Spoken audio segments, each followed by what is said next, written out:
नमस्कार, आप देख रहे हैं आज के विशेष समाचार। सरकारी दावे और जमीनी हकीकत, इन दोनों के बीच का अंतर आखिर कब खत्म होगा? आज के बुलेटिन में हम बात करेंगे देश और उत्तर प्रदेश की उन बड़ी खबरों की जहां व्यवस्था पर सवाल खड़े हो रहे हैं। बात सबसे पहले देश की सबसे बड़ी परीक्षा एजेंसी एनटीए की। धांधली और पेपर लीक के भारी दबाव के बाद आखिरकार सरकार की नींद टूट गई। 600 विशेषज्ञों को हटाया गया और 4 स्तरीय सुरक्षा व्यवस्था लागू की जा रही है। लेकिन बड़ा सवाल यह है कि लाखों छात्रों के भविष्य से खिलवाड़ होने के बाद आखिरकार यह कदम क्यों उठाया गया? क्या यह बदलाव वाकई सिस्टम को दुरुस्त कर पाएगा या सिर्फ लिपापोती है? उधर केंद्र सरकार ने घरेलू पीएनजी पाइपलाइन गैस कनेक्शनों को बढ़ावा देने के लिए नई योजना का ऐलान तो कर दिया, लेकिन सवाल यह है कि महंगाई की मार झेल रही आम जनता को क्या गैस के दामों में वाकई कोई सीधी राहत मिलेगी या सिर्फ आंकड़ों का खेल बनकर रह जाएगा? अगली खबर में देखिए, सुरक्षा के मोर्चे पर एक बड़ी कामयाबी मिली है। पंजाब पुलिस और केंद्रीय एजेंसियों ने मलेशिया के आईएसआई नेटवर्क के 3 खूंखार आतंकियों को प्रत्यापित कराया है। यह हमारी एजेंसियों की बड़ी सफलता है, लेकिन सवाल यह है कि ये आतंकी इतने समय तक विदेश में बैठकर अपना नेटवर्क कैसे चलाते रहे।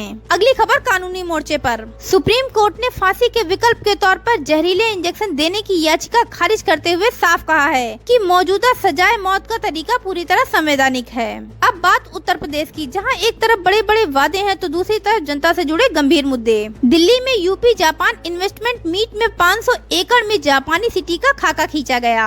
सरकार का दावा है कि इससे भारी निवेश और रोजगार आएगा, लेकिन विपक्ष और आम जनता पूछ रही है कि पिछले एमओयू और दावों का कितना असर धरातल पर उतरा है। अगली खबर में देखिए, मौसम विभाग ने प्रदेश के 25 जिलों में भारी बारिश का अलर्ट जारी किया है, लेकिन बारिश आते ही स्मार्ट सिटी के दावों की हवा निकल गई। प्रयागराज में जलभराव के विकराल हालात पर इलाहाबाद हाई कोर्ट ने बेहद सख्त रुख अपनाते हुए प्रशासनिक अफसरों को तलब कर लिया है। सवाल यह है कि हर साल करोड़ों के बजट के बाद भी जलभराव की समस्या जस की तस क्यों बनी रहती है? उधर 13 जिलों के 173 गांव बाढ़ की चपेट में हैं। एनडीआरएफ और एसडीआरएफ की टीमें तैनात तो हैं, लेकिन प्रभावित ग्रामीणों तक राहत सामग्री पहुंचाने की रफ्तार पर अब भी सवाल खड़े हो रहे हैं। अगली खबर में देखिए, सिद्धार्थनगर में सरकारी जमीन पर बने अवैध निर्माण पर प्रशासन का बुलडोजर चला है। कार्रवाई तो हुई, लेकिन सवाल यह है कि जब यह अवैध निर्माण बन रहा था तब संबंधित अधिकारी किस नींद में सो रहे थे? और आखिर में काशी के लिए गर्व का पल, मैरी कॉम के कोच रहे छोटे लाल यादव को द्रोणाचार्य सम्मान मिलने जा रहा है।